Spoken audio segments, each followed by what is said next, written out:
追放された最弱勇者ガチャ進化で無双の頂へ。第90話、戦場に落ちた漆黒。中央戦線の空がわさびさに澄み切っていた。煙の層が薄れ、焦げ臭さも少し遠のく。それだけで兵士たちの足取りがほんの少しだけ軽くなった。今日も前に出てるな。赤い騎士が盾の縁で汗を拭う。隣の古参兵が小さくうなずいた。もう城壁圏まであと少しだってさ。淡々とした声。でも周りの空気が明らかに上向いていた。前線は安定、連携は崩れず、負傷者も減っている。小生も形になりつつあった。誰も口には出さない。でもみんな胸の奥で同じ確信を抱いていた。遠くで号令が響く。前列、半歩前進、間合いを詰めろ。盾がずんと前に出る。槍の穂先が揃って伸びる。魔族の隊列がじりじりと後退した。想定内。ここ数日と同じ流れ。赤い騎士は小さく息を吐いた。今日の紙面は妙にしっかり踏みしめられた気がした。空を見上げる。雲の切れ間から差し込む白い光が戦場には似合わないほど静かで、どこか終わりを予感させた。帰れるかもしれないな。ふと浮かぶ故郷の石畳、朝の匂い、名前も思い出せない。昔の約束、胸の奥がわずかに緩んだその瞬間、風が止まった。誰の合図でもない、魔法の気配もない。ただ唐突に戦場から流れが消えた。旗がぷたりと静止、砂ぼこりが落ち、幻想が遠のく。赤い騎士が眉を細める。静かすぎる。音が消えたわけじゃない。音に意味がなくなったような不気味な沈黙。古参兵も同じ一点を凝視していた。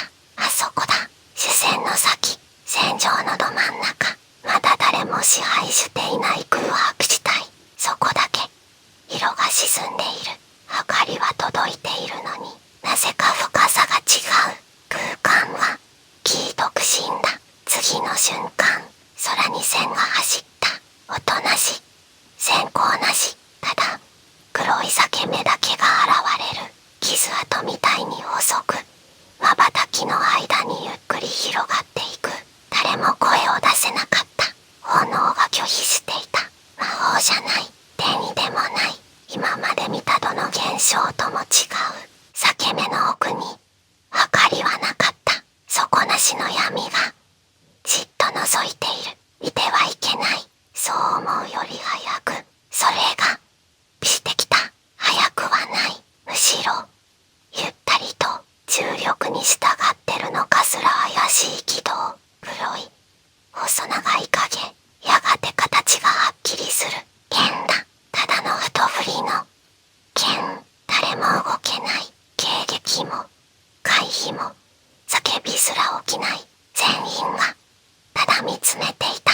時間が吹き伸ばされる。剣は回転せず、抵抗もせず、まっすぐ落ちてくる。そして刃が地面に触れた。衝撃はなかった。音も土の跳ね返りも何も。ただ抵抗なくすっと沈み、絵の途中でぷたりと止まる。それだけなのに、胸の奥がずしんと重い。理由もなく膝が笑う。赤い騎士が歯を食いしばった。触れてもいない。距離もある。それなのにたっ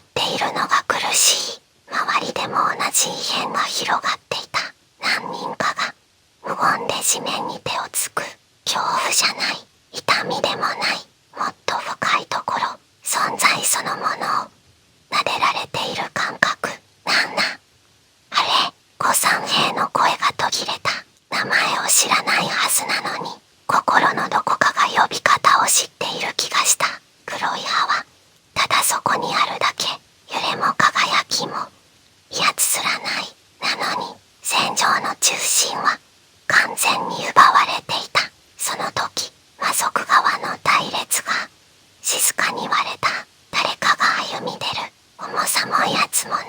ただ当然のような足取り。